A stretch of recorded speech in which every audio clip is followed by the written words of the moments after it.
Bethany here with Craft with Bethany, and welcome to my channel. We're going to do a fun little live sew along today. I'm really excited about, and this is kind of my first time of doing one of these, so I hope you guys enjoy it. And I want to show you what we're going to make today, what we're going to master. So what we're going to do is make a fun applique towel. How cute is this? So fun. I'm so excited. We're going to master this today. Now, I drew this, so I'm going to give you my tips on like creating your own applique design, and then we're going to jump right into sewing this up, and I'm telling you, it's going to come together so fast. You're going to just be so shocked at how easy this is. Now, this is a mini version of one that I did a couple years ago. I think it was like 3 years ago when I worked for Singer. I did one of these, and I used something different for the stem because this was a much bigger one on a full-size towel. Oh, how cute. So same design. I don't know. I just love like the little sad droopy flower, but instead of using fabric for the stem, I used that really chunky rickrack and stitched it down. So, I mean, you can mix and match and play and have a lot of fun with this, but I'm going to show you how to do this. Now, before we dive in, I'd love to know if you're watching, say hello in the chat. I'd love to chat with you. So let's say hi. I see several people are watching, and I'm glad that you're here. So I'm going to show you how to make this. Now, I will tell you, if you've never done applique before, this is going to be a lot of information to help you get started with applique. If you've done applique before, I think it's important to note that when you applique on a beach towel, especially this like thick, fluffy terry loop cloth fabric, there are some tips and tricks and some extra materials that you'll want to use to be successful with sewing applique on such a plushy fabric with all these little loops without getting your needle stuck in the loops. So we're going to jump right in. Now, the tips I'm going to share today are tips that I have learned ages ago. I actually called my mom earlier today because I was working on another top secret project and I wanted to tell her about it. And I asked her, I said, Mom, do you remember that beach towel that you made me that had my name on it with the applique? She's like, yeah. And I was like, how old was I when you made that? She goes, oh gosh, probably like somewhere between 7 and 9, like probably around 8 years old when I made that for you. You begged me to have a towel that had your name on it. So every time you go to the pool or we go to the beach for vacation, like everybody knew that that was your towel, your chair. And of course, like there's not like stuff with my name on it ever. So she made this for me when I was 8 years old. Now, full transparency, I'm 40 now. So it was at least 32 years old. This towel is. I still have it. So this is all applique. All the letters and the little sunglasses are applique. My mom made this for me when I was around 8 years old. This towel has seen better days, okay? It's got stains on it. There's like holes in the towel here. But the applique has held up really well because my mom knows how to applique. She loves applique. So the tips that she told me and shared with me over the years and what else I've learned, I'm going to share that with you because if this towel is falling apart, but the applique is holding up, that's doing it right. So I'm going to give you my best tips for successful applique. And I just had to show, I don't use this towel anymore, mainly because it's kind of old and falling apart, but I have to keep it because my mom made it for me. And this just makes it special, right? Hi, Diana. Thanks for tuning in today for my first live on my YouTube. I did one other live once, like an unboxing, I believe, like months ago. And it didn't go according to plan. So now I'm trying a different method. So I hope you guys can hear me okay. Let me know in the chat if you can. This is a similar setup that I do for work when I do lives with work, but I'm doing it here on my channel. I don't know why it feels so different, but it does. So today we're going to make this little mini version and we're going to jump right in. I have another, this is just a hand towel from the bath section at Walmart. It's actually really soft and fluffy. It's actually really nice. Like how cute would this be hanging in a bathroom or even over like a kitchen towel for a kitchen towel, like kind of decor. I mean, you could put whatever you want on this. And by the way, I'm going to show you how to design or draw something, but you could always like find a image online or download a applique pattern and use that as well. So let's jump right in. So here's my blank towel. We'll get to that in a second. To doodle, we're going to start with this towel actually. And I'm going to switch to my other camera so you can see this overhead. Now, I've already got this on here, but I'm going to take this off because we're going to doodle first. And I need this surface. So we'll do that in a second. All right, so I've just got some blank copy paper. And I'm going to take my towel. And I like to lay my towel out so that I can kind of get an idea of how big my design needs to be or whatever you're doodling on, right? So if you're going to add applique to a shirt or to something else, like you're going to make a pillow or something, lay your fabric out. And then I just kind of place paper down on top. Okay. I got 3 pieces here, so I've got 3 pieces to work with. And what I would do is take some just tape. We're just going to take some tape here. Let's see here. Get this going. I'm just going to tape my pieces of paper together before I doodle, but it's pretty much covering the area that I would want my applique design to be. And you do not have to be an artist to do this. I would say I am not a drawer. Like, I'm not good at drawing. I've always said that, but I can sketch. So what I do is I sketch and then I kind of figure out what I want to be my outline. So I've got my design, my paper here, and I know I want to do, let's say, that droopy flower. I'm going to show you how I drew it. So I just kind of draw a line. Now I've lined the edge of this paper up with, there's like a little binded edge of the towel here. So I'm going to have my design start right above that. So there's that. And obviously I'm going to need to follow that again. And like I said, it doesn't have to be perfect. Maybe you want to make it a little wider at the bottom. That's fine. Excuse me. For my flower, I just wanted a little droopy flower. So I just kind of drew a curve, and, we may have to kind of sketch this a little bit here. Okay.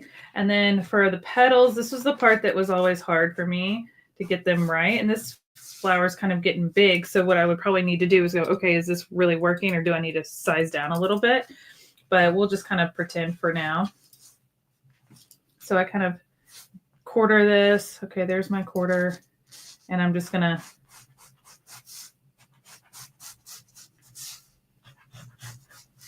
we're just doodling. And I would need more paper right there. But once I decide this is what I want to do, then what I would do is come back in with a Sharpie, especially if I've got a lot of doodles, and I would go over the final, almost like trace it, right? Like I would just be like, yep, that's that piece, right? And I would trace this whole thing, and maybe we want to add let's see here, we can add some leaves, so you could do whatever you want here, but this is literally how I doodled this whole thing. When you're done doodling your design, whatever it may be, and you've highlighted it with your Sharpie, then you're going to go through and cut all of your pieces out, which I've already done. Okay. So you can see how much bigger I drew this one than the one that I'm going to sew up today. But I've cut out my stem. Okay. Now my petals kind of overlapped my stem a little bit. So I did trace them again with a separate piece of paper, so that they would be their own individual pieces, which are, let's see here, right here. And then, so I've got my 2 leaves, I've got my stem, and then I've got this petal piece in the center. So I've already done those, and then the top. So I really don't have a lot of pieces. I have 4, 5, 6, 7 total pieces. So you're just going to take your design and you're going to cut out the pieces. So I literally traced each one, and then I just cut them out with my paper scissors. Now, as I mentioned, if your design, as you draw stuff, kind of overlaps, like see how these leaves overlap this stem, They did the same when I doodled it because I wanted to get a feel for the design. So you will need to kind of trace over those. You don't want to cut them out of your stem. You need the lines of the stem. You need the entire leaf because we're going to cut all of these out of fabric. Does that make sense? Does anybody have any questions about designing your own template? There's really no, like, you can literally doodle whatever you want. It could be a heart. It could be, you could write out letters. It's totally up to you, but try to start with something simple, especially if you're new to Appliqué. Okay, so this is where you would cut that out and then you would have all of your pieces. Okay, so now that we're done with that, we're going to move this towel out of the way. And I'm going to show you how I cut out these pieces. Oops, I think I threw my pieces I need on the floor. I sure did. If you've never watched one of my lives, you know that I throw everything on the floor. I should take pictures of how messy my floor is after every time I do it live.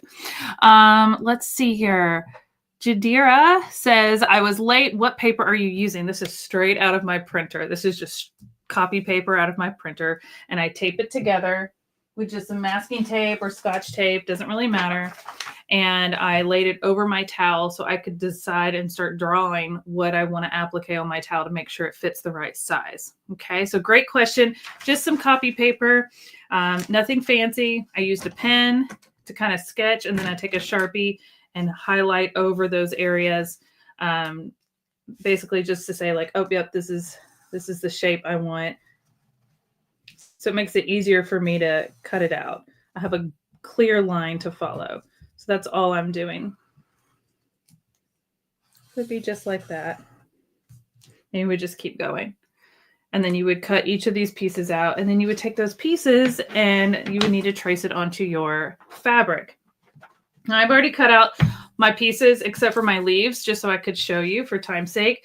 I used a heat and bond. A heat and bond is a double-sided adhesive that you can pick up at the fabric store, craft store, order online.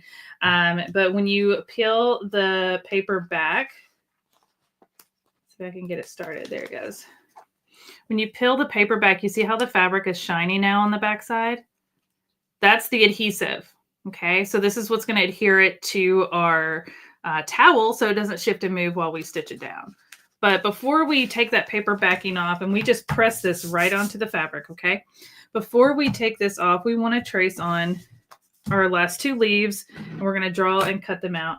Now, you can do this a couple of ways. Some people like to just lay them right on top and trace, or you can flip it over, lay it on top here on the backside, trace. I like to write on the paper just so I don't get any sort of bleed into my fabric. So I usually write on the paper, and you can just trace that.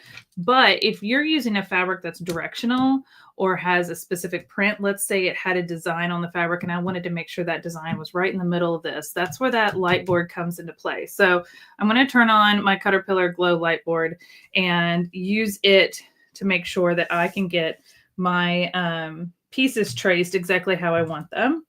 So I'm going to lay them down here close to me so I can trace them. I'm just going to place my fabric right on top. You can see how easily I can see those. Actually, I'm going to flip it over. I want to trace onto my paper. I do that every time, but I can still see right through them. But I have magnets built into my glow board, and it holds all of my pieces in place. So nothing's going to shift while I'm tracing. So I'm just going to take, this is just my friction pen, and I'm just going to trace as best I can. Like I said, I'm not the best drawer, but we can clean it up when we cut. There we go.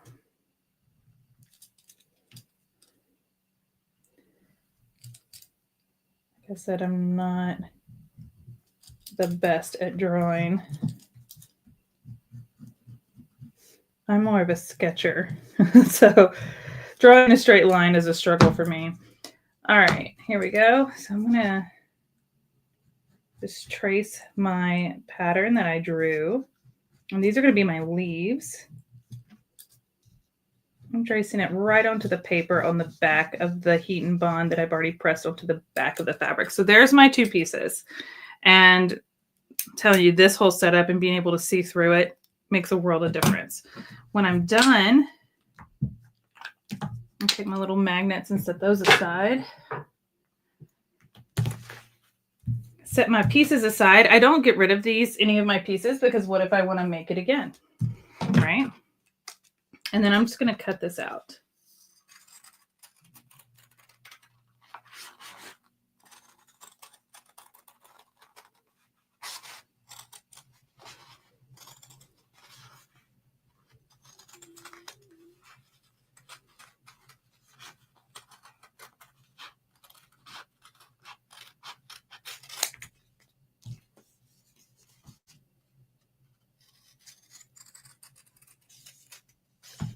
Another way to cut out your pieces is to use a cutting machine like a Cricut or Singer Memento, something like that.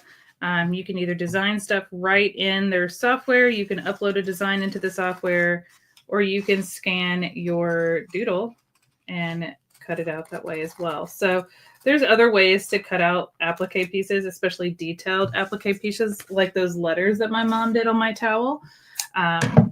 There's other ways to do it. All right, so here we are. Is the red or purple heat and bond?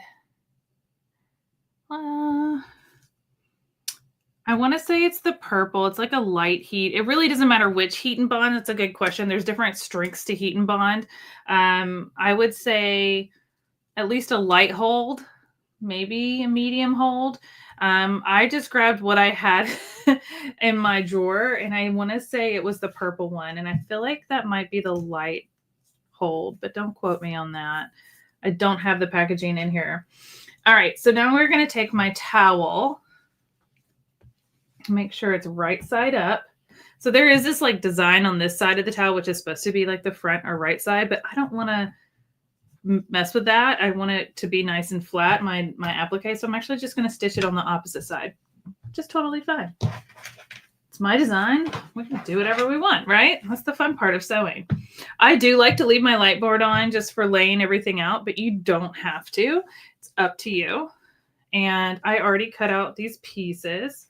And my stem was so long that, and I was just using a layer cake, so the 10-inch squares of fabric, to cut these pieces out because they were just fabric I had on hand.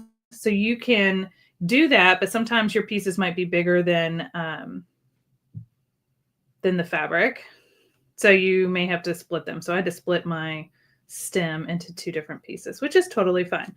So once you get them all cut out, you're going to take that paper backing off just like that. And we're going to place that down where I want it. So my flower is going to go up and around. I don't want to get too close to the edge because I do have some leaves. So I always recommend kind of laying it all out before you press stuff down, because once you press it down, it's down. Okay. Let's see here.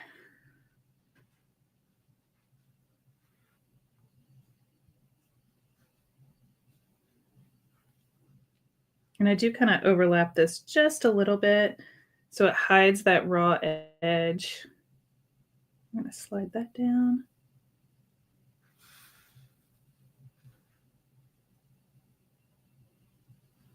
All right. That looks pretty good.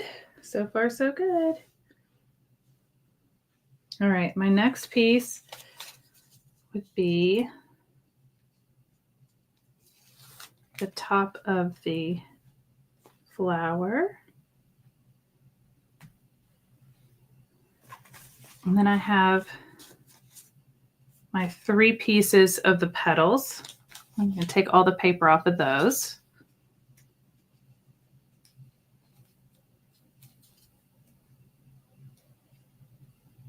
Sometimes getting it started is the hardest part. There we go.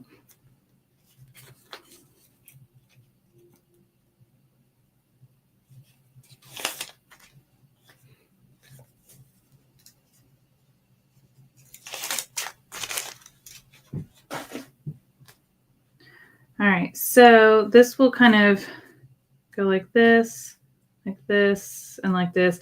I will line it up so there's no gaps, but I'm just kind of laying things out. The first thing I'm going to press down is the stem because it really is what everything kind of feeds off of in this design. So like this little petal here.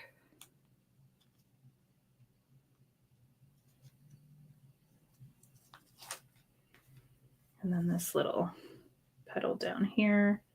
And that one actually I'm going to put right where that seam is. It'll really hide it. All right, so this is what we're going to end up with, but nothing has been secured down yet, okay? What helps with the light board, especially when we're putting the flower down, is making sure that everything overlaps just a little bit. We don't want any gaps between here. We're going to stitch down through here, but we want to make sure that nothing's overlapping. Okay, so now that I know that this is really fitting really nicely here, exactly where I want it, I'm going to kind of move these down out of the way. I'm going to set these petals just off to the side. The first thing I want to press down is this stem. Now I have my little iron here, but before I can use it, I need to put something underneath my light board. So, and I should have done that before I moved these, but we're just going to fold that and hope nothing moves. So this is the tempered glass that can go over the light board, and because it has little feet here, it absorbs the heat and disperses it so it doesn't transfer to your light board. So you can actually iron right on top of it. I love this for applique because you want a really flat surface to adhere applique to, and this is one of my favorite tools for that. So let's see here. Let's bring this back. Unfold. Oh, it moved a little bit. We can readjust. There we go. But we can still see through, which is the whole point. I can press on it and I can see through it and make sure everything's lined up nicely.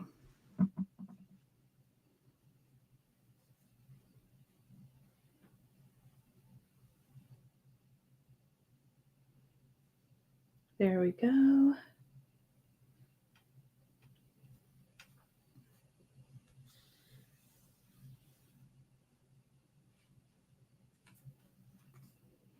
All right.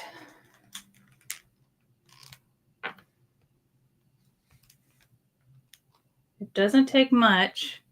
I do not have it on a high heat setting. I have it on like a medium heat setting.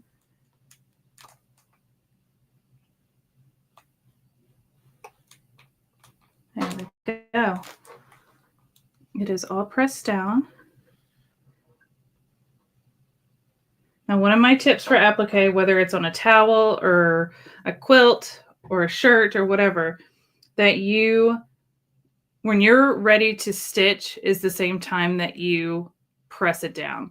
The longer your applique pieces sit on something and haven't been stitched down, they can start to lift. So to avoid that, just know that when you go to press, you need to also be ready to stitch. Okay? So let's adhere this down.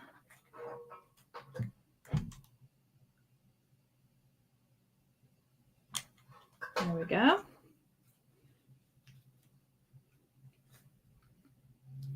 All right.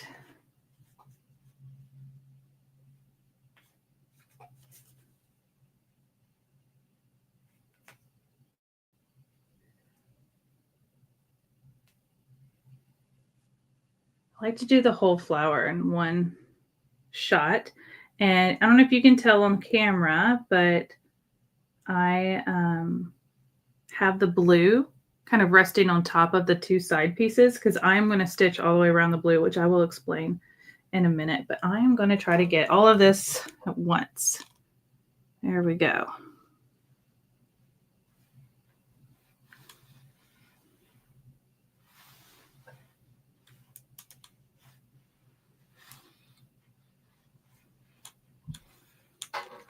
Whoop. All right, so there's my flower. It's pressed down. So let's throw in our petals and everything will be secure.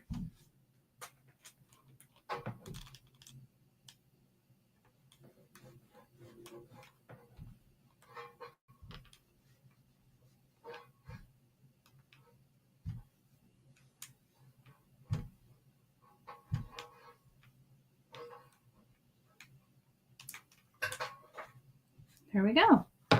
Super cute. And this is not even warm. It's like perfect. So I am done with my light board. So I'm going to move it away real quick. But I mean, this is already cute. We haven't even done any stitching yet. How stinking cute. Okay. So let's set that aside. We'll put my light board aside, out of the way. There we go. All right, there's a couple things that you're going to need when doing applique. One of those things is always a stabilizer on the back of your project, whether it's on a towel or a shirt or a quilt. You need some sort of stabilizer. I like to use a tearaway stabilizer. This is not an adhesive stabilizer. There are adhesive tearaways, but tearing that off of a towel is a nightmare and it doesn't want to come off. So I do not recommend using a sticky tearaway on a towel, but if you want to use that on like a denim or a quilting cotton or something like that, you can, but it just, sometimes it can be so sticky and messy and not come off well. So for me, I just kind of reach for just a regular tearaway stabilizer, meaning it just tears away. It kind of, it's not super thick, has kind of a rough texture. It kind of reminds me of the paper at the doctor's office on the table, but a little rougher and maybe a little stiffer. So we're going to need a couple pieces of this because we need it to fill the back of this whole design.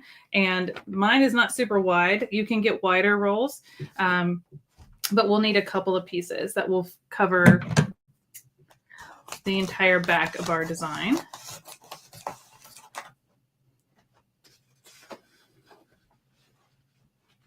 So, and it's okay if the stabilizer overlaps a little bit in the back. That's not a problem. So I'm just going to cut a couple pieces off of my roll, and that will fill both the entire area of my design. But this is going to go on the back. I'm just laying it out right now. Hey there, how are you? Thank you for tuning in. All right, so we're working on some applique, which I believe you saw me do this project live with Caterpillar last Friday. I had extra, so I thought I would just showcase it over on my YouTube channel as well. So you're seeing it again if you tuned in on Friday. But I love applique, so I wanted to share it with everybody. Okay, so I'm going to place, and let me switch back to my overhead camera. I'm going to place that applique on the back of my towel, making sure it covers the entire design. So I can kind of see where I'm at here. There we go. And then I have another piece that's going to go right here to get into that last little bit here. Okay, now before I secure this down with some pins, there is another stabilizer. This is a mesh water soluble stabilizer. It looks like saran wrap, doesn't it? But we need this on top of our design. So this is actually going to go on the front, because when you have all of these big loops, like the thick loops of the towel, here, I'll show you on this one. See how loopy and plush this is? Your needle wants to get caught on that, and it's on both sides, right? So when you've got something that's this plush, your needle's going to want to catch on that. So using a ballpoint needle is a good idea, or just using a universal needle is fine as well. But to set yourself up for success, we're going to use this extra stabilizer. It's really not stabilizing anything. It's just making it easier for your needle, your machine to sew over this. Now, what's fun about this stuff is it washes away. So we will, once you stitch through it, it kind of perforates it. So we'll be able to tear off the extra. But then when you go to wash the towel the first time, it will wash away and you'll not have any of it left. Just kind of cool. I love a wash away material like this. But it is very thin, very light, and it's wonderful to work with. It doesn't stick to itself like saran wrap, like plastic wrap does, which is nice. And it's okay, again, if it overlaps. So now what I'm going to do is take some pins, and I'm just going to pin this all together, kind of like making a quilt sandwich for our applique. So I'm grabbing the top clear stabilizer, the mesh, the water-soluble mesh. the towel, and the tearaway stabilizer in the back. And they're all getting pinned together so everything stays in place while we're stitching. These really long flat flower pins really help getting through all these layers. So I recommend picking up some long pins if you don't have any.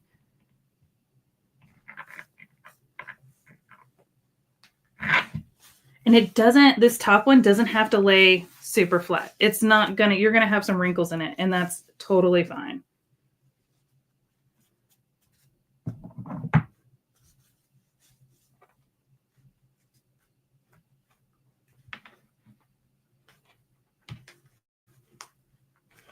Oh, I think I saw a question pop up. I'm so impressed with how you were able to save your treasures that your mom made. It's hard to keep track of things over the years.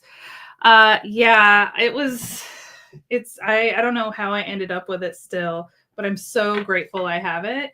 And it lives like in the back of the linen closet typically, but I've got it in a bin now with my other projects for safekeeping. But I was always like, nobody can use this towel. Nobody can use it. And they're like, not even you. And I was like, no, nobody can use it. Like, it's like a keepsake for me. I don't keep a lot of things. I'm not like a super sentimental person, but anything that my mom made for me as a child, I have definitely kept. All right, so there's that. Let's pin this down over here. Well, hey, Jennifer. Got some of my sewing friends hanging out with me. I got a lot of sewing friends hanging out with me today. Thank you. She's one of my local sewing friends here to Nashville. Okay, so I've got this all pinned down. Do you see that? So like I said, it doesn't have to be anything fancy, but it is going through to the back. So even my stabilizer's pinned down. And I'm going to add one more right here because it's kind of where that stabilizer pieces come together. There we go. Okay, so now we're ready to applique. So let's talk about applique real quick. There are so many different types of applique, but what I'm going to show you today is two. One is going to be a satin stitch, which is what I did around the entire flower and around the leaves. The other one is going to be a raw edge, and that is what I did on the stem because the stem is a very small piece and it's narrow. I chose to just zigzag right through the middle of it, which means that the edges are raw. They're exposed. So as I wash this over time, it will like kind of fray and add some texture to it, and that's okay. I'm fine with that. If you don't like that, then you can satin stitch all the way around to enclose it. Now, I didn't want that for all of these other pieces. I really wanted them to have more of like a defined border for each piece. And I chose to do a different color thread for each piece that coordinated. You don't have to do that either. You could do all white. You could do black and make it look like it's outlined with a marker. It's totally up to you. That's the fun part of all of these projects is like making it your own, right? So I used a bold blue for this. I used the orange and more of a red, a yellow, and a green. So it kind of blends in. Another fun way to use threads is a variegated thread. Let me see if I have any nearby. I don't think I do. I think they're in my sewing room and not in my studio, but it's a variegated thread is a thread that changes colors while on the spool. So it can be very rainbow or different shades of greens or different ombres of blues or purples or whatever color. And they're really fun for applique because it adds another element of texture and design and can really help elevate and pop your stitches. But sometimes people like to have their stitches blend in, and it's personal preference. So the threads that I'm going to be using today are these 5 fun colors, and these are all rayon threads. So they're used for embroidery, whether it's machine embroidery, hand embroidery, they're great.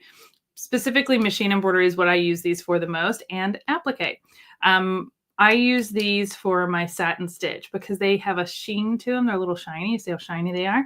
And so these will create like a little satin border. It looks like applique, applique. It looks like embroidery all the way around my applique pieces, which is super fun.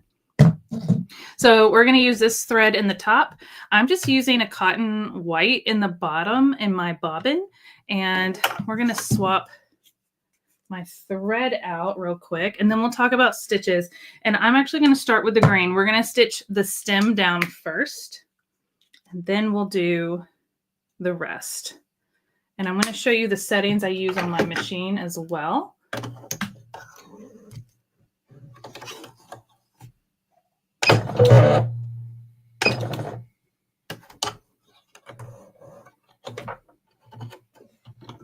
We'll go through like machine settings here in just a second, because I want to make sure you guys are set up for success when doing applique, especially on something bulky like a beach towel. I don't know if you guys have ever sewn on a beach towel before. They can be so much fun and so cute, but I can be a little tricky, and that's why we have our stabilizer. So just a refresher, we have a tearaway stabilizer on the back. We have a mesh water-soluble stabilizer on the top, meaning it'll wash away when we're done. And it's going to help keep a nice, flat, even surface so that our machine and our needle and our foot are not getting hooked onto the loops of this towel. I'm actually not loving that this piece is like so far been pulled so far up. So I don't know. Do I add another piece here, or do I just wing it?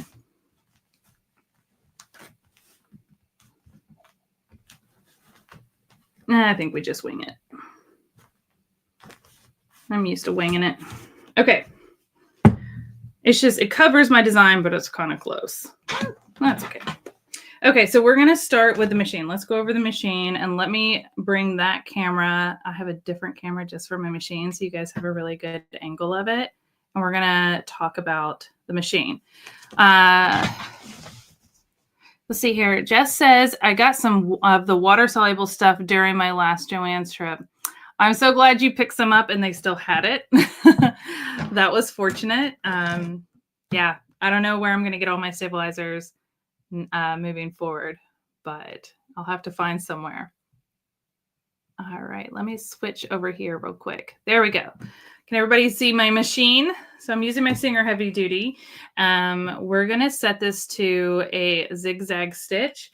And I'm going to also talk about the foot that I have on. So I have on a walking foot. I highly, highly, highly recommend a walking foot when sewing through the bulky towel. It's going to help everything feed so much easier, especially when we do that satin stitch. And that satin stitch is going to get really tight. Just for reference, I'm going to hold this up to this camera so you can see it up close. See how tight the satin stitch is? You see how bold that outline of stitches is around that leaf? That is the satin stitch. What we're going to do around or through the stem is just a looser zigzag, and that's just going to secure it in place but give us that fun raw edge. So I'm going to select the zigzag on my machine. And I believe I went down to like 4.5 or 4. We're going to go with 4 because I don't want to go too wide on my stem. There's some narrow parts on that stem. Maybe, well, we'll try 4.5. And then I'm going to go down to like maybe a 1 or 1.5 stitch length. So what that means is this is my stitch width, the width of my zigzag. And then this is my stitch length, like how close these zigzags are to each other. Now, when we get into doing the satin stitch, we're going to make these adjustments a little different.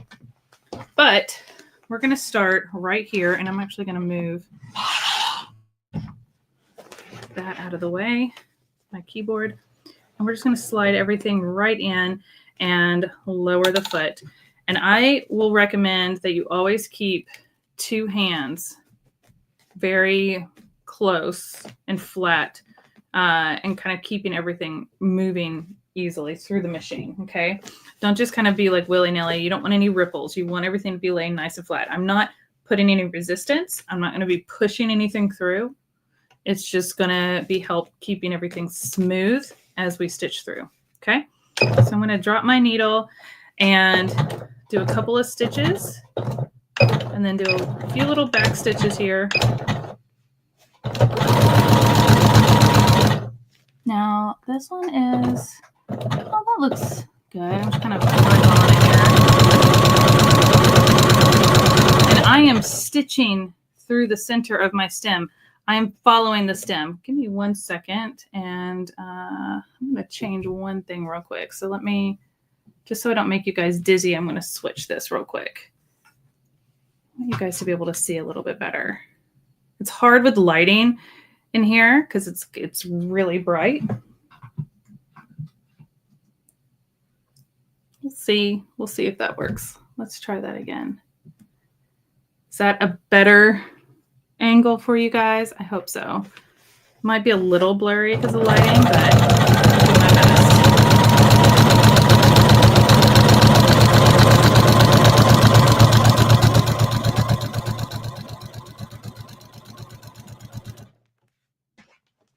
Feel free to let me know if you have any questions. I'm stitching around.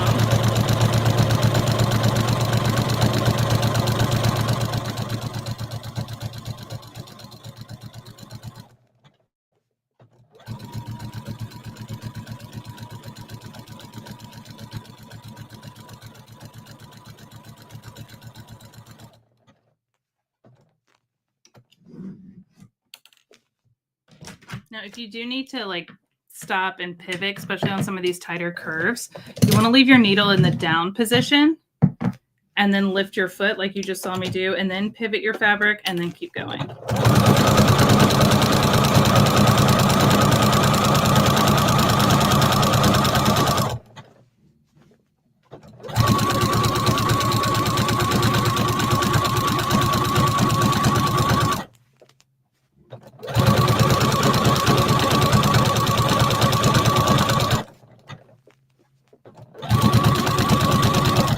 I am stopping right at the top of the yellow piece. I'm going to just do a couple more stitches and then back stitch. And then I have a little tie off button on my machine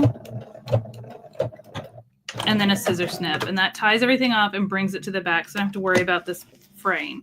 But then we've got all of our stitches going all the way along here. Okay. I'm actually going to switch something for you guys real quick because I forgot that I have another angle. Like I've got all the angles, y'all. And see if this does that side by side look better. You guys tell me. This is my first time doing one of these lives on my channel. So I want to make sure that you guys can see, but I know like lighting, let's see here. I can turn that off. See if but the light from this, it's just so bright. Maybe I can cover it for future lives so you can see better. And then I can just use that. This is how we learn, but we're going to work with it today because that's what we've got. Okay, so if you're looking over on the right-hand side, we've got our stem. And we've got this looser zigzag. You could even go a little looser. You could do a fun decorative stitch. You know what would be really cute is like a decorative stitch that's like leaves and do that all the way through here. Again, it's totally up to you what you want to do. But what's fun is this doesn't cover the edges. So as I wash this will kind of lift and create some little frays and be really fun and cute. So while I've got the green threaded in my machine, I'm going to go ahead and stitch these leaves, but I want to do that like bolder satin stitch. So I'm going to line it up here right at the point, right at the edge of the leaf. Now it's hard to see on camera, but here's the tip. Here's the top tip. If you learn nothing else today, please take note of this, okay? When you are stitching around the edge on a satin stitch with applique, it's a zigzag, just a really tight zigzag. You want all of the zigzag to be onto your fabric, except for just the right side of the needle when it comes down. That right side of the zigzag should follow along the right edge of your fabric, meaning most of the stitch is on your fabric. What that does is it's holding most of the fabric, as much of the fabric as possible, onto this towel. Okay, so that's why the applique on that beach towel looked so nice, was because my mom stitched it on. Let me see if I can bring it over here and show you guys. She stitched it so that most of the satin stitch was on top of the fabric, keeping it secure to the towel. Okay, if I didn't do that and I just caught the edge of my applique, that would wear out so fast and these letters would be falling apart. But they're not. They look so good and they have been through the ringer. Okay, this fabric's even faded a little bit, but the stitches still all look so nice. Look at that. So that's the top tip. When you are doing applique and you're stitching around it, you can even see the edge of her fabric right there. I don't know if you can see that. You can see the edge of her fabric right there.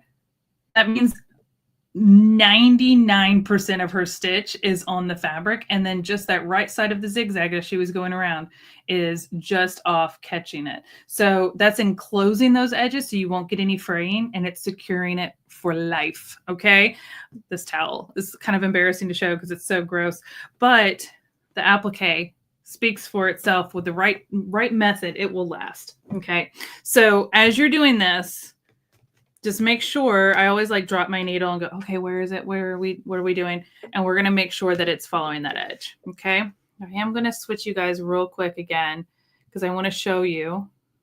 Well, I can't do that. Let's do, here we go. I want to show you on my machine real quick. Okay. Can you see that? So this is what my machine was set to. The width and length of my zigzag. We're now going to leave it at this width. Do we want to shorten it? Kind of like, let's go down a little bit. So it's not quite so wide, but we're going to lower this down. My machine will go down to 0.3. Okay, so that's a really tight satin stitch. Now, I would do that if I was appliquing, right onto quilting cotton that wasn't thick. But doing it on this towel, it would not feed through this machine very well. So I'm actually going to bump it up to 0.5, and we'll see what that looks like. We can always adjust it if we need to. But the key with satin stitch is we really don't want to see much between our stitches. Okay. That's going to change based on the thickness of what you're stitching it to. So that's why we went up a little bit. But on your machine, you can adjust the width and then lower the stitch length on your zigzag, and that's going to give you that satin stitch look. Okay. All right. Any questions right now that I can help answer? I know we've kind of talked about a lot, but I just want to make sure that I'm not missing any. We're good? Okay. One other thing that I want to mention is if you have a machine that has some fancier stitches, like I'm going to say with my FOF, for example, my FOF will not allow me to take my zigzag stitch on that machine down this low because it has a built-in satin stitch separately. So if you find yourself on your machine and your zigzag stitch is not letting you go down low enough to turn it into a satin stitch, then that probably means that your machine, one of those like fancier machines, the computerized, mine's like a touchscreen. It's got all these extra fancy stitches. Mine has a whole category of satin stitches.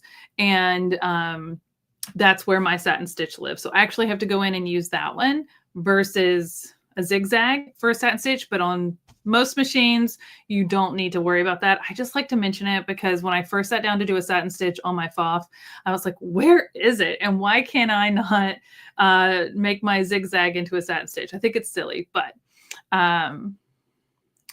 do you not recommend doing a satin stitch on the stem? You absolutely can. I just wanted to show another option because there's so many different ways that you can do it. Depending on how thick or how wide your stem is, if you were to do a satin stitch, and as I mentioned, your satin stitch has to go on, most of your stitch has to go onto the material, right? So it has to cover that material. So if you did that on both sides, you wouldn't really see your fabric. So you'd either have to make it a pretty narrow, like not a very wide satin stitch, or you can just do something right down the middle. You just want to make sure that it's secure to your project, to your material. I hope that helps answer it, but that was a great question. Okay, so we're going to come back here. I'm going to do a split screen. There we go. Okay, so now I've got these settings. I'm going to drop my needle and just do a few stitches, a little back stitch. We're just going to cruise along.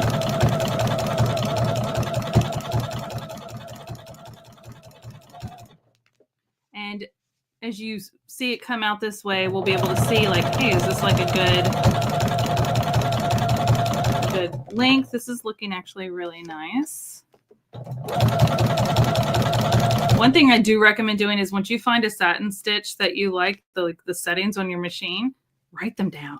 Put it in the notes in your phone, write it on a pattern, Write it on a Post-it, stick it to your machine.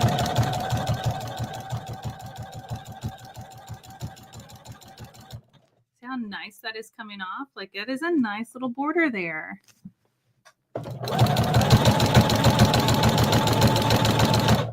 Okay, here's another tip for you.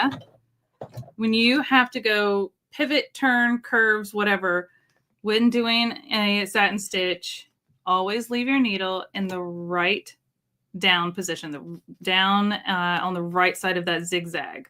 So not the zig, but the zag, zigzag. We want to put it down on the zag. So put your needle down, and that way when we pivot around, our stitch is going to go in the right direction. There we go.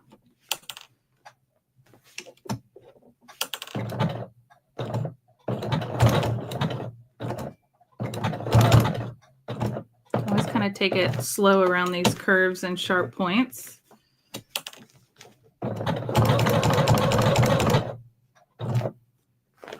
And managing your fabric is going to be super important as you're doing around these designs. So just take your time, especially with a bigger quilt, with a bigger towel. I'm just using a smaller hand towel.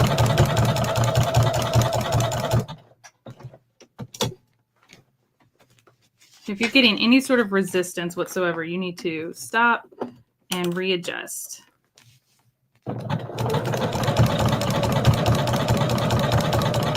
We want consistent stitching and feeding through.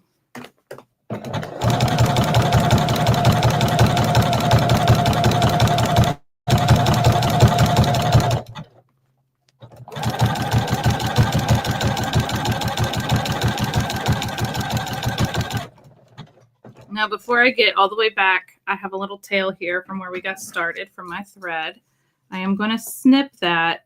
That way it gets caught when we stitch right over the end. So we want to meet the other end of our leaf here.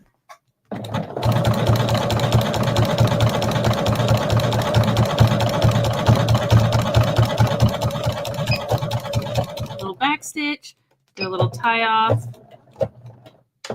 and scissor snip. There we go. Lift our foot, and there is our little leaf all the way stitched around. That looks really nice. We probably could go a little tighter if we wanted to, so I'm going to drop this down to 0.3 or 0.4 instead of 0.5, and we'll see what that looks like, and we'll compare our leaves to see if we notice a difference. All right, let's go around this one real quick.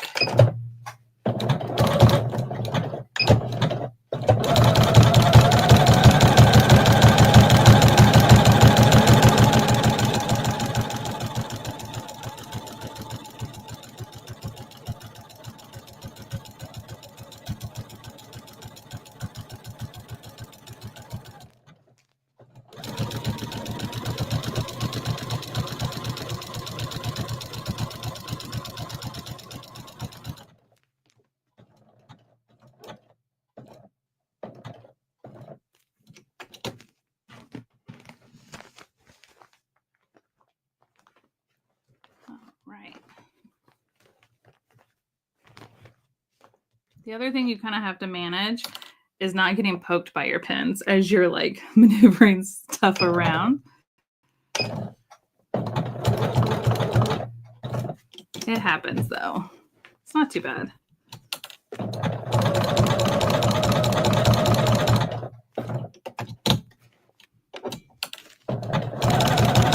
See how easy this is feeding through? I mean, it's because I've got that walking foot on it. If you've never used a walking foot, also known as an even feed foot, it's literally evenly feeding the fabric through the machine from the top and the bottom, using your working in conjunction with the feed dogs on your machine, so that you don't get any unevenness, like your fabrics aren't getting off, or everything's feeding in through the machine nice and smoothly, so you're not getting any puckers. Things aren't shifting.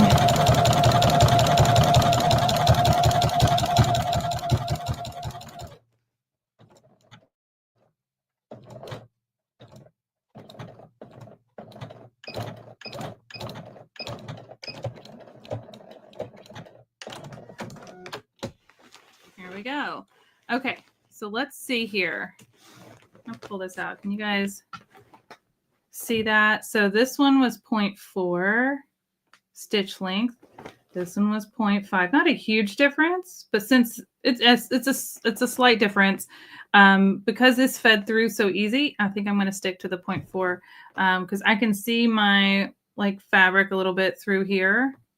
Whereas here, I can barely see the fabric through. You see the difference? See how these little white flowers are kind of hard?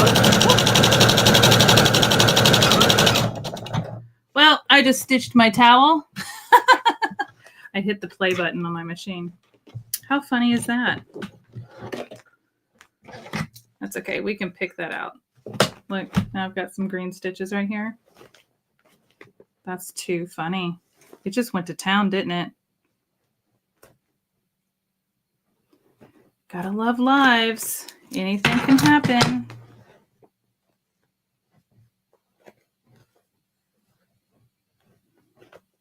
I can honestly say I've never done that before. But now I can say I have. Oops. Oops is right. I was like, what is happening? My foot is not on my foot control. The great thing about terry cloth is you'll never know that I just stitched a bunch of times through there. It's pretty forgiving. There we go. Like new. Okay. So does that make sense about the satin stitch? See how, let me get this away from here. See how I can barely see the leaves here? They look green, right? Whereas like, because the stitches are tighter on top of them, whereas here you can see the white of the flower a little more because they're a little looser. That was the point I was trying to make. That was it. All right, let's keep going. I'm going to switch back to high. Change my thread real quick. So what I'm going to do next is, let's do that reddish color. It's kind of like a reddish orange.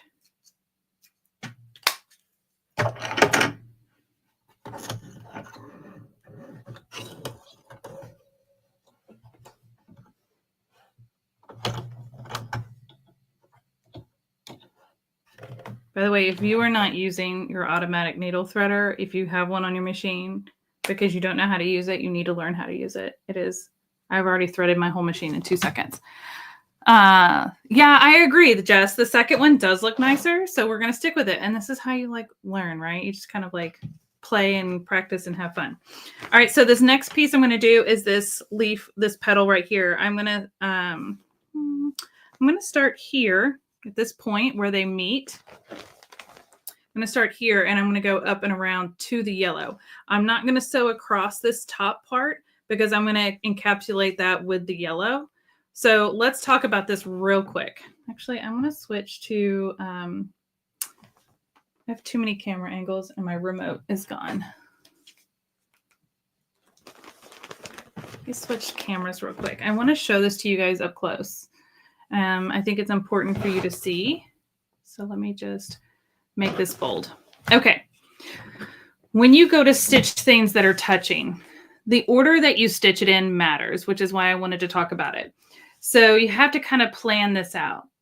I know that this goes all the way around. I want this to look like this petal is on top. So I'm going to stitch the blue color that I have, this color. I'm going to stitch it from here all the way down and around to here, which will secure this here and here, but I don't need to stitch this color or this color next to it. I just need to stitch it up to it. Okay, so that's why I'm going to go from here around, and I'm going to go from here and around, and then I'm going to cover the rest here. So it looks like this petal is on top of these 2 petals. Okay, now that once I've done the petals, then I'm going to come through and do the entire top here and go all the way through, because I want it to look like these petals live up in the top of the flower, right?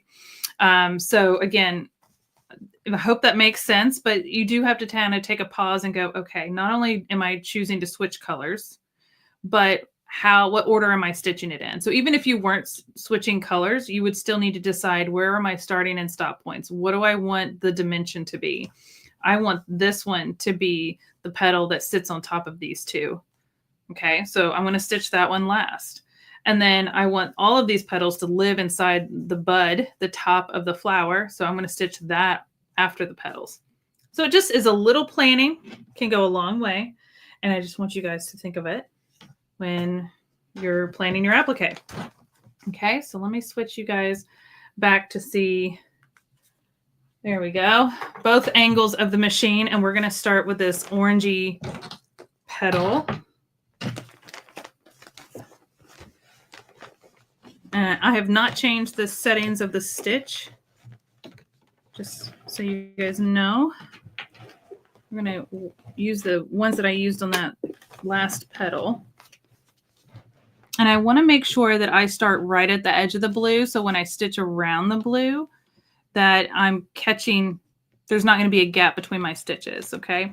You can even start just into the blue. It will not hurt anything. So I always kind of drop my needle and lift my foot and go, oh yeah, that looks like a good spot.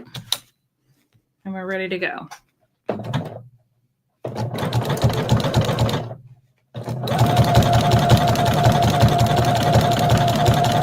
This is that section where I'm like really, like I don't have much of this clear. So we're just gonna kind of tug it and pull it. These petals have sharper curves. To get that nice smooth satin stitch without any gaps, we're going to leave that needle down in the right position, lift our foot, and then pivot, and then put it back down. That will prevent gaps. Now, this is because I'm following it this way. If I were going the other way, I would do the opposite, okay? So just keep that in mind. Practicing different shapes on scrap fabric when practicing applique is a great idea. So cutting out a circle and stitching that on to some scrap material. It's a good way to practice your curves. Cutting out a square is a good way of practicing like those sharp square edge corners of a square. And then cutting out a triangle is another good way to practice those types of points that come to a fine point, kind of like our petals here. And then cutting out a heart is another one I recommend, because then you're going to have curves that go in opposing directions. And so that's a good one to practice with as well. So if you're wanting to practice your applique techniques, especially, and this is all with satin stitches, then cut out those 4 shapes.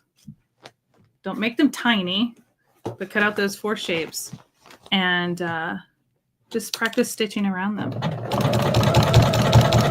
Don't forget to use a stabilizer on the back. Always.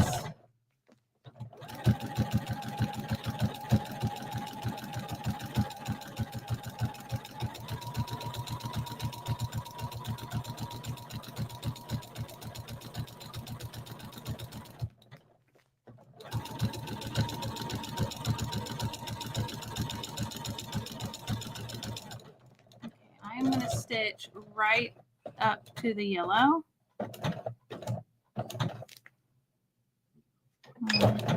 Stitch, tie off, and scissors. There we go. So I got all the way around the orange. Easy enough.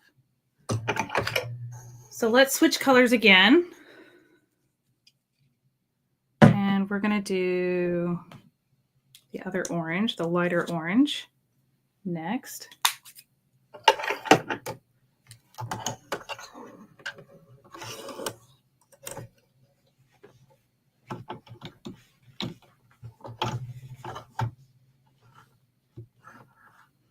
Now, applique can also be fun with some other fun threads, like a woolly thread, which makes it like kind of fluffy. I mean, there's so many different types of fun threads out there. More of a corded thread. I wouldn't do a satin stitch with that, but like if you wanted to add a thicker, heavier weight thread up through the stem to give some texture, that would be fun. Like, have fun with it. Play with it. Like I said, applique is fun because there's not, like, there's There's rules to help you be successful, like using the right stabilizers and things like that. But when it comes to the stitch you choose, that's personal preference. And that's where you can really express yourself and have fun with it.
Now we've got the orange done.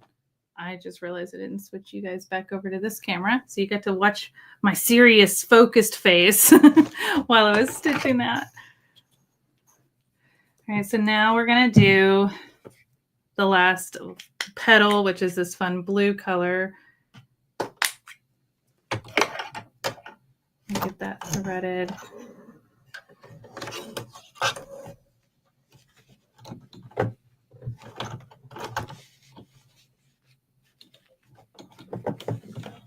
All right, I'm going to trim a couple of threads here.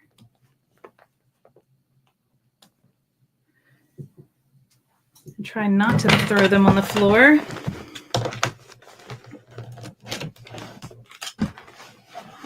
All right, so this time we're going to go down and all the way around, just like this, okay? We're not going across the top. We've got these two done. See how they kind of come right into the blue? So we'll catch those edges with the blue that we're going to do right now. And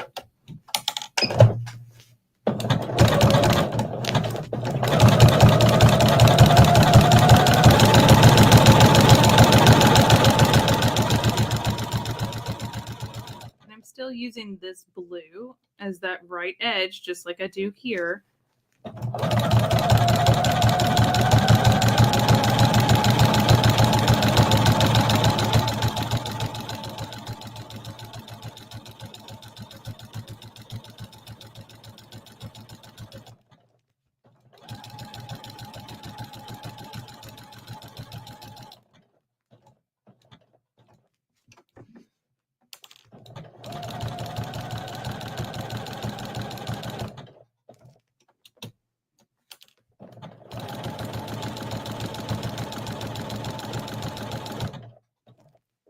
Okay, while I'm stitching this, it's making me think of something I do want to share.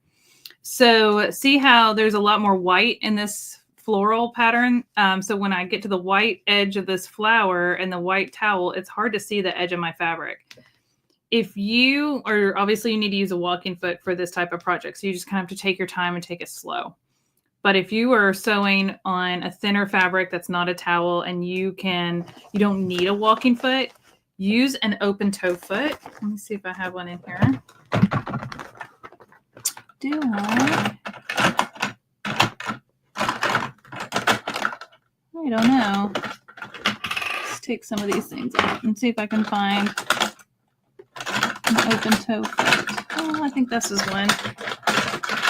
Oh, this is just a clear foot, but this would work great. Or you can get an open toe foot, which is similar to this. Yours can be clear, yours can be metal. It's either way, but I just want to highlight this foot right here. So see how it's clear, it's nice and wide. An open toe foot would be metal or clear and just wouldn't have the centerpiece right here. If it's metal, it would be all through here except for right here. So what it does is it gives you so much better visibility as you're stitching around. So I just wanted to highlight, like, if you're not using a walking foot, use an open toe foot for maximum visibility. A lot of machines come with one. If yours does not, I recommend getting one because it's great for not just applique, but for decorative stitches, things like that. Top stitching can be helpful if you're doing like really detailed top stitching. See here, there's so much metal right here in the front of this foot. It's a little hard to see where the edge of my fabric is. I'm just going to take my time around this curve. So I want it to look nice. I don't want to get too far off of my fabric because, again, I want to encapsulate as much of the fabric in that stitch as possible. And I want the right edge of my stitch to follow the right edge of the fabric.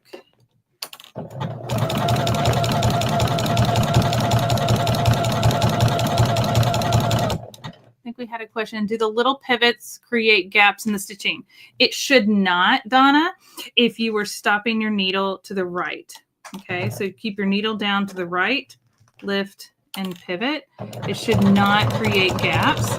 Now, you might see a few little gaps here and there, and that is probably just me, you know, feeding it a little weird or pivoting the wrong way or whatever. But for the most part, you shouldn't. If you're seeing too many gaps, you need to shorten your stitch length.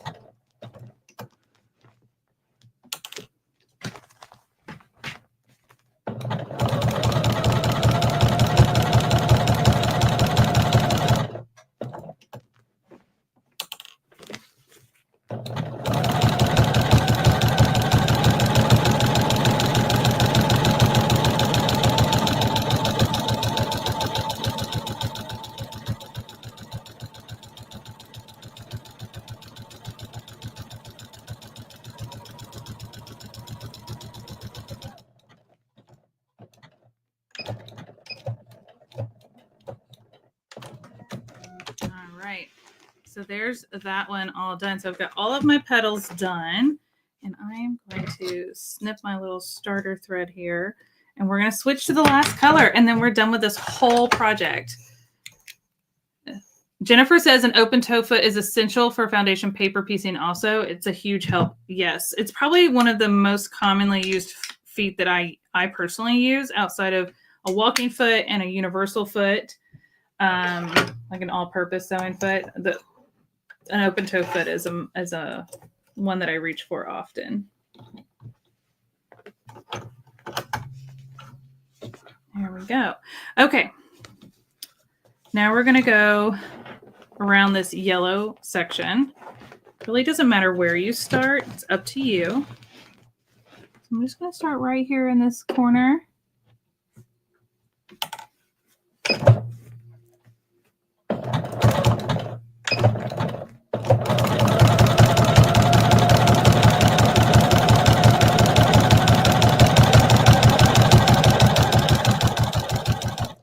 So all the way across here, it's going to catch the tops of all of these other colors, creating that illusion that all of these petals are coming from the top of this flower, because that's what we want.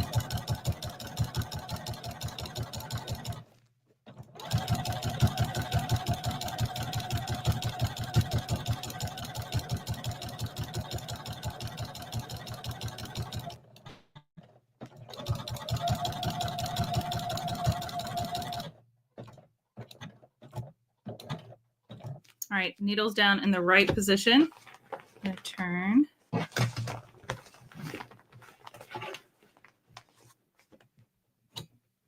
And keep going around this curve.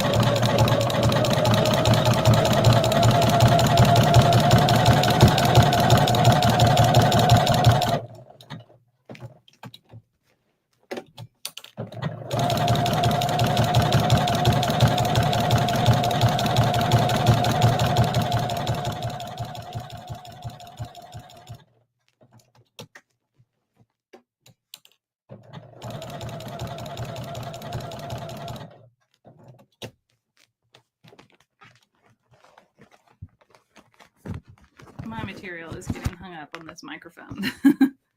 So you do want to make sure that your space has got room for your fabric to move around your machine. So there's no obstacles in your way, like here in my studio. There's always obstacles in the studio that we have to work around. That's what I jokingly call TV magic that you don't see. Here we go.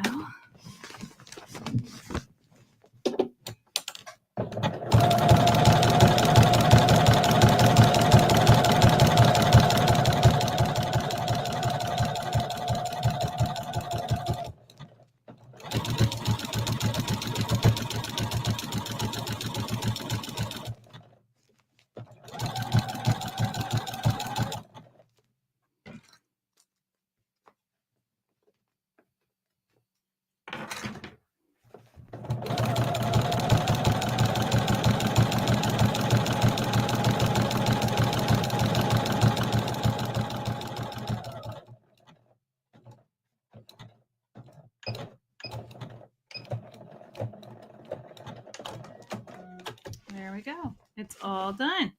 All right. Whew. We did it. We did it. Let me remove that and set that aside.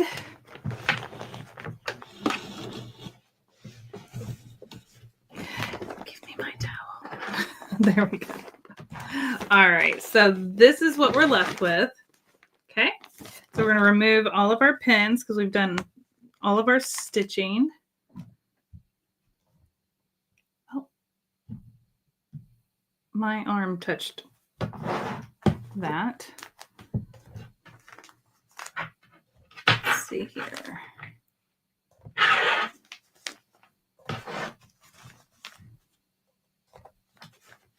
By the way, this little pin cushion that I'm using that looks like a cupcake, my mom made this for me too. It's so cute. It's just one of those like plastic dollar store ramekins. Ramekin sauce cup. It is dishwasher safe. She put stuffing in there and a fabric and glued it all in there and made a little pin cushion. So cute. Let's trim threads. Here's my snips. And one more thread to trim. Okay. So this plastic clear, I could say plastic, it kind of feels like it, but it's the water soluble mesh stabilizer on top. Because we stitched around it, it becomes like perforated. It's like peeling a sunburn. It's so satisfying. I love doing this. Let's see. Where's my remote? So you guys can see what I'm doing. So it just peels off around it. Now through this looser zigzag, you're not going to get it all, but again, it's water soluble, so it'll just disappear when you wash it. But around the satin stitch, it comes right off. Even though I had 2 layers of it here. There we go. So, did you guys ever I was talking to my coworker Melody about this last week. I used to put glue on my hand and then let it dry and then peel it off. And that's kind of what this reminds me of. It's so fun. Is that weird? Okay, so I can see a little bit here through the zigzags, but that's okay. It's like I said, it's water soluble. Here, this will also wash away, but another thing you can do, a little fun fact, let's take some. Now you don't want to poke through your fabric or tear your fabric, but you can get just the edge of this stuff, just like that, and get it started.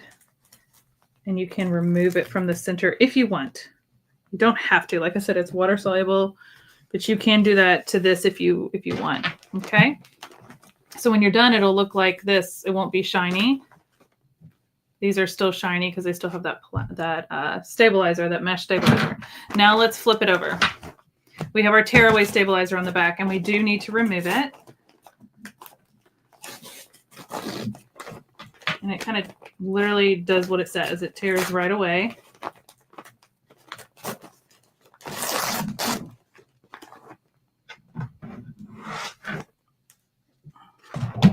See, I keep touching buttons. I keep touching things. I shouldn't have so many things on my table. There we go.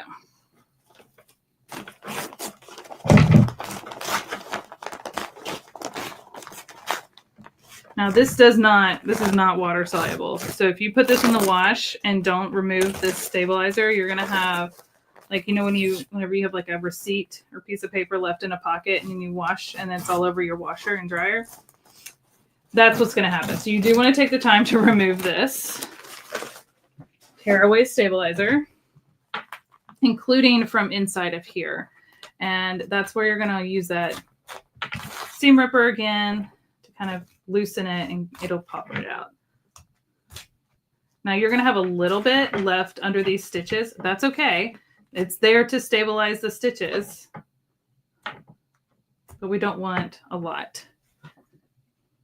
So let's see here, my little seam ripper.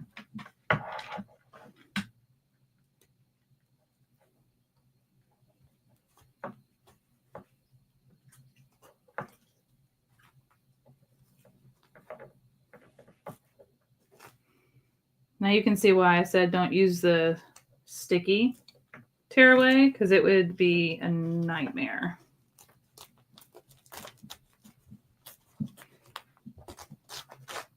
There we go. If you have any other threads, you can trim those as well in the back, but that is it. That is it.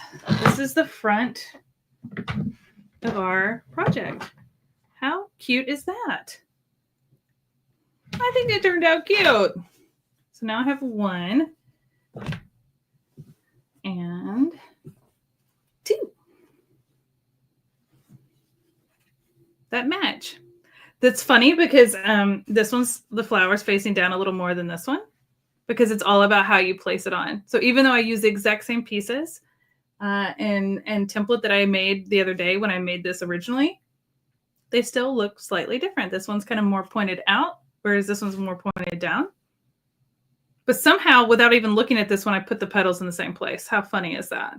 But that turned out super cute. All right, so any other applique questions I can help answer before we go? I hope you enjoyed today's project. And if you'd like to see more of these, I really enjoy doing them. So just let me know, because it's really fun. I love sharing things live and having that like back and forth interaction and be able to answer your questions, because you think of things that I should mention that I might forget to say. So any other questions about applique? Oh, Lisa, thank you. I am so glad that you guys are enjoying it. And thank you for saying it's cute as well. I think it turned out cute. Remember, applique is meant to be fun. There's so many different types of applique. If you would like more detailed examples or maybe a full tutorial on all the main types of applique, I'd love to come on and do that. So just let me know in the comments and I'll definitely be coming back. Will you be posting the supply list? I can link things for you once this posts. I'll go into the description and link all of the supplies I use. I will try to find links to stabilizers. I think these are the 2 things that you're going to need the most. The towel is up to you. I literally went to Walmart and bought this for like $5. And then the rayon thread. This is Robeson Anton is the brand that I use the most, but there's so many different rayon threads out there. So really whatever you can find that you like at your local quilt shop if you're picking out fabrics. But really, I think the stabilizers are going to be the most important thing that you're going to need to get to be able to do a towel. And yeah, I will link those once we post this. So give me just a few minutes after the live ends to hop in and edit the description with those links so that you guys can find the right stuff to use. I believe I got this when I worked at Singer and I still have it. So there's no brand name on it. So we'll just have to find a new alternative because I'm going to need more eventually. And I'm not really sure what brand of stabilizer this is either, but tearaway stabilizer is tearaway stabilizer. Any other questions? Donna, that was a great question. Thank you. All right, guys. With that being said, thank you so much for hanging out with me on a Sunday afternoon. I really want to do more of these. I think Sunday afternoon's a good time. So we're going to come back and do more of these, but I might try to squeeze in a weekday one. What I'll probably try to do is also create like an edited version that's a little more sped up so you can rewatch an edited version in the future if you don't want to watch the full sew along live stream. But I hope you enjoyed it. I hope you learned something new. And if you do make one of these towels, whether it's your own design or you can even use this as a inspiration, or if you download an applique but sew something onto a towel from this tutorial and the tips that you learned, please, when you post it, tag me and let me know, or just send it to me in a message if you're not posting it. I would love to see your finished projects. It really inspires me to keep doing what I'm doing here. So with that being said, I hope you guys have a lovely Sunday night, a good end to your weekend, and have a fabulous week. Happy sewing. Thank you so much.